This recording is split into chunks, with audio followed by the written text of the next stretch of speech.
आसी central zone zonal secretary अच्छी सुशील बाबू कौन कहे एमएलए मानकर तो दरमा बढ़ीगला कि आपंकर पेनसन बंद हो गला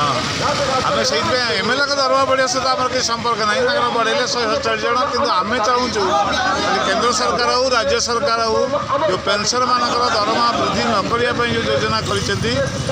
मार्च 2025 ये सब आलोचना होईटा को बॉयकट करने आम संग्राम आम चिराचरित जो चिकित्सा भत्ता आम गोटे दाबी अच्छी आउ 18 मास जो बाकी अच्छी से दवाई आम दाबी अच्छी कम्युटेसनटा 15 वर्ष हो 10 वर्ष 8 मास हाँपाई आम गोटे दाबी अच्छी ये समस्त दाबी न दबा दाबी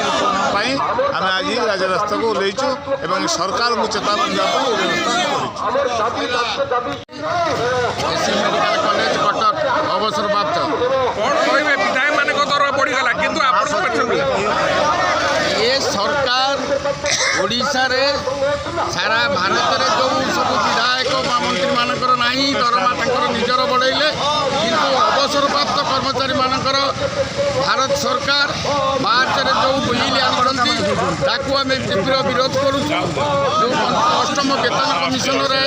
आम मानकर अवसर प्राप्त कर्मचारी मानकर वेतन कर से बाबद आम आज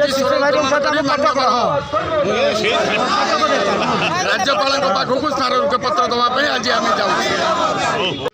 Odisha state retired employees federation आज आमर ये रैली विक्षोभ प्रदर्शन कराऊँगी केंद्र सरकार जो 2025 मसीह जो अर्थ आईन कर अर्थ आईन बल जो पेंशन मानकर आउ पेंशन वृद्धि हम नहीं अष्टम वेतन पेंशन लागू हम नहीं ये जो घटना गुड़िक सब कर केंद्र सरकार ताप आज सारा भारत वर्ष में राज्यव्यापी बर्तमान सारा भारत वर्षव्यापी आंदोलन हो